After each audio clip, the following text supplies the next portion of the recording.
Assalamualaikum warahmatullahi wabarakatuh. Apa kabar anak-anak? Semoga kita semua diberi kesehatan dan selalu dalam lindungannya. Amin amin ya rabbal alamin. Untuk pelajaran hari ini kita akan mempelajari tentang teks iklan, di mana tujuannya setelah mempelajari teks iklan, kalian dapat menentukan struktur dari teks iklan itu sendiri dan dapat mengidentifikasi kaidah atau ciri bahasa di dalam teks iklan.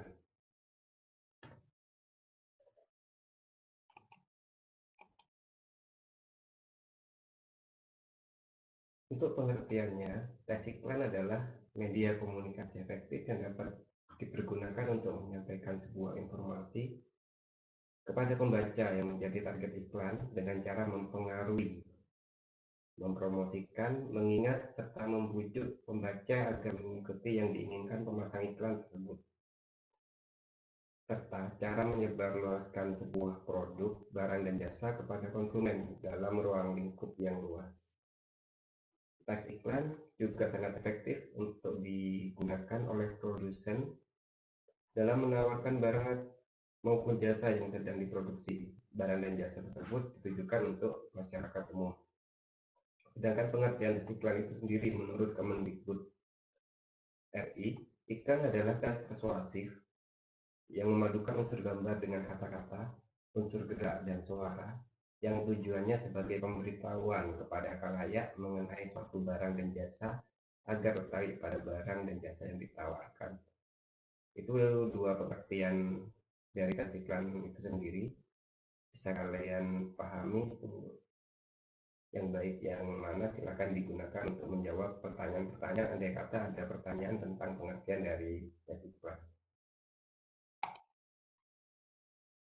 Kemudian untuk struktur teks iklan dibagi menjadi tiga. Yang pertama adalah judul atau headline atau orientasi. Jadi ada yang menggunakan kata judul, ada yang menggunakan kata headline atau orientasi. Merupakan bagian terpenting dalam teks iklan. Pada umumnya, judul diletakkan di bagian atas. Pembaca pertama kali akan melihat judul dari iklan terlebih dahulu. Judul mengemban tugas untuk menjawab apa kebaikan merek tersebut. Contoh dari judul iklan itu, buka setiap hari kecuali hari kiamat. Jadi itu adalah contohnya, beli satu dapat dua, kemudian Anda pasti akan tergoda dengan penawarannya. Itu adalah contoh-contoh dari judul untuk teks iklan. Kemudian untuk struktur yang kedua, yaitu nama produk atau subheadline atau body copy. Jadi ada yang menyebutnya nama produk, subheadline, dan body copy. Bagian ini dalam teks iklan berfungsi untuk mengenal atau menjelaskan barang atau jasa pada konsumennya. Tujuannya agar pembaca atau konsumen mengetahui dan memahami tentang nama dan jenis barang atau jasa yang ditawarkan. Itu tujuan dari subheadline. Kemudian yang ketiga ada deskripsi atau penutup atau justifikasi. Jadi ada tiga nama yang biasa dipakai di dalam struktur teks iklan. Bagian ini memberikan informasi yang lengkap tentang barang atau jasa yang hendak ditawarkan pada masyarakat, serta bagaimana cara mendapatkan produk tersebut, dan alamat atau nomor telepon, dan lain sebagainya.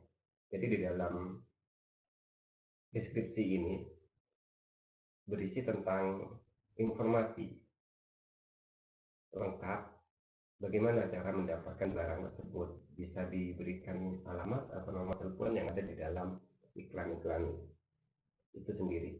Kalimat yang dituliskan pada bagian deskripsi ini menarik dan memiliki tujuan untuk mengajak orang lain agar bersedia mengikuti atau membeli barang atau jasa. Jadi itu pengertian dari struktur teks iklan. Saya rasa tidak ada yang sulit. Untuk contohnya itu sendiri ada di teks yang ini. Jadi judul atau headline itu ada di atas sendiri. Kemudian nama produk atau sub headline-nya ada di bawahnya. Dan deskripsi penutup ada di bawahnya lagi. Itu adalah contoh struktur dari tes iklan di sini. Untuk fungsinya, jadi fungsi tes iklan itu yang pertama adalah sebagai sebuah informasi. Maksudnya untuk bisa menyampaikan informasi mengenai suatu produk baru, ciri-ciri dari produk dan sebagainya. Kemudian yang kedua sebagai persuasi, maksudnya adalah iklan berfungsi untuk mengarahkan para masyarakat untuk membeli produk yang diiklankan. Kemudian yang C sebagai reminder, maksudnya adalah suatu iklan dapat mengingatkan para masyarakat mengenai produk-produk tertentu supaya bisa menggunakan selalu produk yang diiklankan. Untuk fungsinya, fungsi lainnya yang menurut surat kabar Kompas adalah yang pertama bagi perusahaan untuk menjual barang dan jasa, bagi perkantoran untuk merekrut karyawan, bagi pemerintah untuk menyebarkan informasi dan memberikan layanan kepada masyarakat, bagi perorangan untuk membeli atau menjual barang-barang pribadinya. Itu fungsi dari iklan itu sendiri.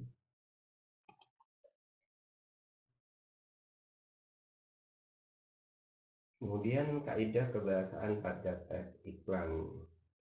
Jadi kaidah kebahasaan pada tes iklan yang paling utama adalah kalimatnya, persuasif, yang sifatnya mengajak atau mendorong seseorang atau pembaca supaya tertarik untuk membeli sesuatu yang dipromosikan. Kalimat persuasif biasanya ditandai dengan mari, ayo, dan kata ajakan lain. Contoh di sini ada kalimat, yuk buruan cobain kenikmatan yang ada di dalamnya. Mari ikuti peraturan yang sudah berlaku di sekolah ini. Ayo jaga lingkunganmu dari sarang penyakit. Itu contoh-contoh dari kalimat persuasif yang ada di dalam iklan. Untuk yang kedua, dalam iklan terdapat kalimat imperatif yang artinya bersifat menyuruh atau melarang atau memerintah. Kalimat imperatif ditandai dengan kata seharusnya, hendaknya, jangan, atau kata-kata yang berpartikel lainnya. Contohnya di sini ada kalimat seharusnya Anda memilih barang-barang tersebut terlebih dahulu. Janganlah suka menghina satu sama lain, buanglah sisa makanan itu di tempat sampah yang sudah disediakan. Itu adalah contoh dari kalimat imperatif. Yang ketiga adalah kalimat simplek. Simplek berarti kalimatnya hanya tersusun atas satu predikat atau kata kerja. Umumnya iklan menggunakan kalimat simplek supaya tidak terkesan bertele-tele. Jadi sangat jarang, mungkin tidak ada iklan yang menggunakan kalimat kompleks. Jadi pada umumnya semua iklan menggunakan kalimat simplek agar terkesan simple. Contohnya di sini ada kesegaran tak tertandingi, asli kemurniannya, coklatnya berlapis-lapis dan lain sebagainya. Untuk yang kaidah yang keempat yaitu kata berirama. Maksudnya di sini ada pengulangan bunyi pada akhir kata. Jadi orang itu kelihatan pintar, dia suka soal yang sukar, sungguh kesegarannya tak pernah ada duanya. Jadi menggunakan rima di belakang kalimatnya seperti pembuatan pantun. Kurang lebihnya mungkin seperti itu. Jadi tujuannya agar orang-orang dapat memahaminya dengan cepat atau dapat menarik pembaca dengan kalimat-kalimat seperti itu. Kemudian yang kelima, berkesan positif. Tes iklan haruslah terkesan positif di hadapan pembacanya. Hal ini berguna untuk menarik perhatian pembaca dengan menampilkan hal-hal positif pada produk. Tidak mungkin suatu iklan justru menjelekkan produknya sendiri. Jadi tidak ada yang namanya kecap nomor 2, jadi semua kecap pasti nomor 1. Itu maksudnya di sini. Jadi semua produk, semua perusahaan pasti akan mengedepankan produknya itu sendiri. Seakan-akan produknya adalah yang paling baik. Itu maksudnya jadi berkesan positif. Yang keenam, ringkas. Selain menggunakan kata-kata yang kritis dan berkesan positif, tes iklan juga pada umumnya menggunakan bahasa yang ringkas. Dalam artian bahasa yang digunakan adalah bahasa singkat, padat, jelas, agar mudah diingat serta mudah dipahami oleh konsumennya. Jadi pada umumnya semua iklan menggunakan bahasa-bahasa yang tidak bertele-tele atau ringkas. Untuk yang kaidah nomor 7 adalah kalimat slogan. Slogan menurut Kamus Besar Bahasa Indonesia adalah perkataan atau kalimat pendek yang menarik atau mencolok dan mudah diingat untuk memberitahukan sesuatu. Tujuannya agar mudah diingat oleh khalayak. Slogan biasanya terdiri dari 4 hingga 5 kata yang sederhana, kreatif, menarik, dan mudah diingat oleh pembacanya. Yang nomor 8, tidak superlatif. Dari superlatif ini maksudnya iklan hendaknya tidak menggunakan kata-kata yang superlatif seperti paling, nomor satu, top, atau kata-kata yang berawalan ter. Kata-kata superlatif boleh digunakan jika memang kenyataannya suatu iklan itu memang nomor satu, memang paling top, paling bagus, itu boleh digunakan. Tetapi selama data tidak mendukung, faktanya juga tidak mendukung, sebaiknya jangan menggunakan kalimat-kalimat superlatif. Itu maksud dari kaidah nomor 8. Untuk syarat-syarat tes iklan itu sendiri, yang pertama adalah harus objektif dan jujur, singkat, padat, jelas, dan mudah dipahami, tidak menyinggung pihak yang lain. Yang keempat adalah menarik perhatian orang banyak. Itu syarat dari tes iklan. Kemudian jika ditinjau dari penggunaan bahasanya, iklan harus menggunakan kata-kata yang tepat, menarik, logis, serta sopan. Ungkapan yang digunakan memikat atau memiliki daya sugesti bagi pembacanya. Bahasanya disusun untuk menonjolkan informasi yang dipentingkan, dan iklan harus tepat pada sasarannya. Itu kalau ditinjau dari bahasanya. Kemudian bahasa iklan. Jadi di sini ada bahasa iklan. Pengertian dari bahasa iklan yang sifatnya persuasif, selalu berusaha mengubah emosi pembaca atau pendengar, tujuannya agar menjadi sasaran iklan atau konsumen melakukan sesuatu atau bertindak sesuai dengan amanat iklan tersebut.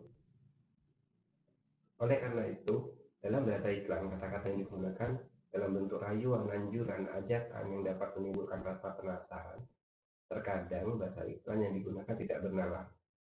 Ini yang perlu digarisbawahi, atau tidak menggunakan bahasa Indonesia yang benar. Jadi di dalam membuat iklan sebaiknya menghindari bahasa-bahasa yang tidak diperlukan. Jadi tetap sesuai dengan koridor bahasa Indonesia. Ada beberapa contoh iklan di televisi, media cetak, dan lain sebagainya, di mana bahasanya itu tidak sesuai dengan bahasa Indonesia yang baik dan benar. Contohnya di sini, dalam iklan di televisi, khususnya iklan sebuah produk obat tetes mata, terdapat penggunaan kalimat seperti mata merah hilang seketika. Dengan kalimat itu, kalau kita menafsirkan mata merah hilang seketika, yang hilang itu bisa matanya atau merah atau mata yang merah. Jadi ada dua kemungkinan. Yang berwarna merah itu bisa hilang. Jadi penggunaan kalimat atau kata mata merah hilang seketika itu akan banyak menimbulkan penafsiran yang lebih dari satu makna. Jadi dihindarkan dalam membuat iklan. Kemudian ada lagi di sini,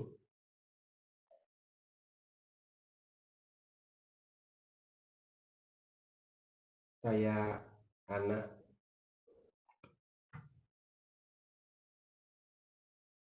titik tidak saya jelaskan produknya. Jadi ada suatu produk susu yang diiklankan di televisi, saya anak X, begitupun dengan anakku.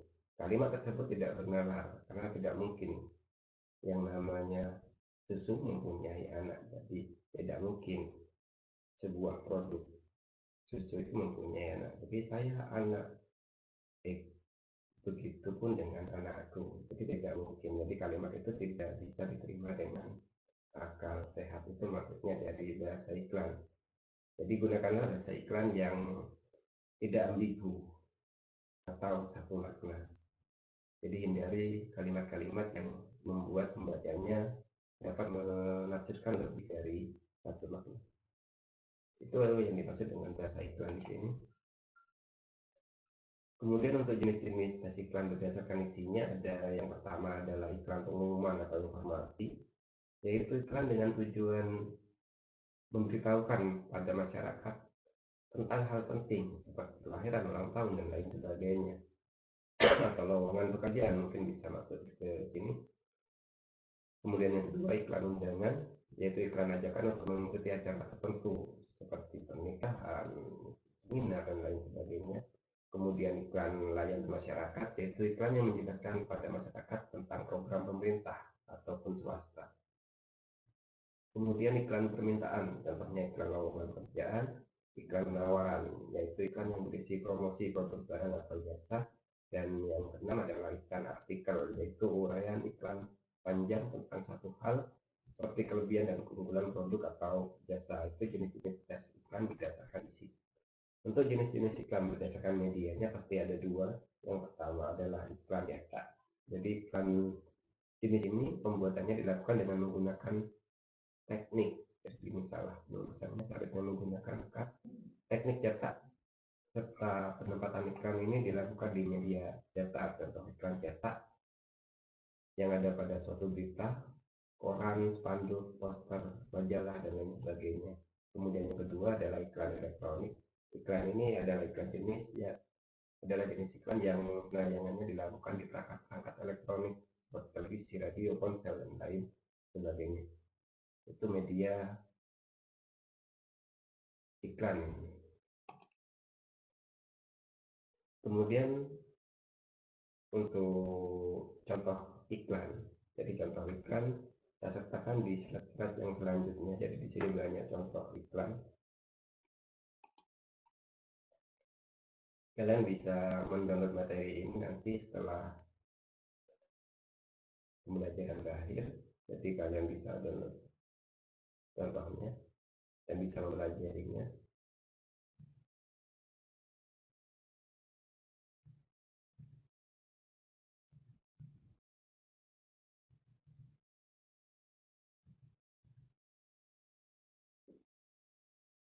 Jadi untuk tugasnya, yaitu yang pertama adalah carilah 3 iklan berbeda jenis.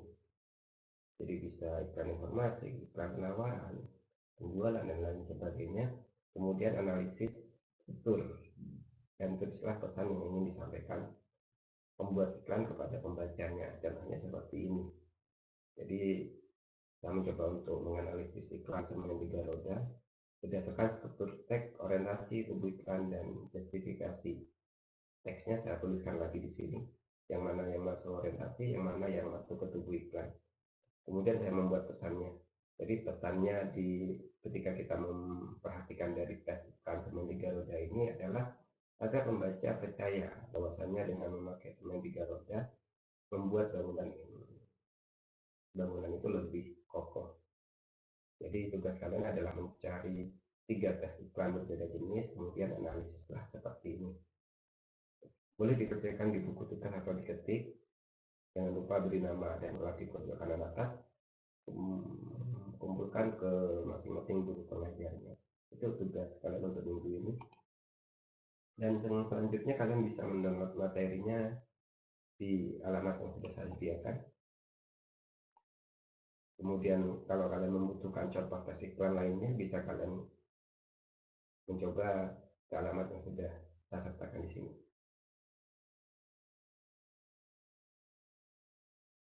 Mungkin sampai di sini pertemuan kita untuk yang pertama kali. Saya akhiri. Wassalamualaikum warahmatullahi wabarakatuh.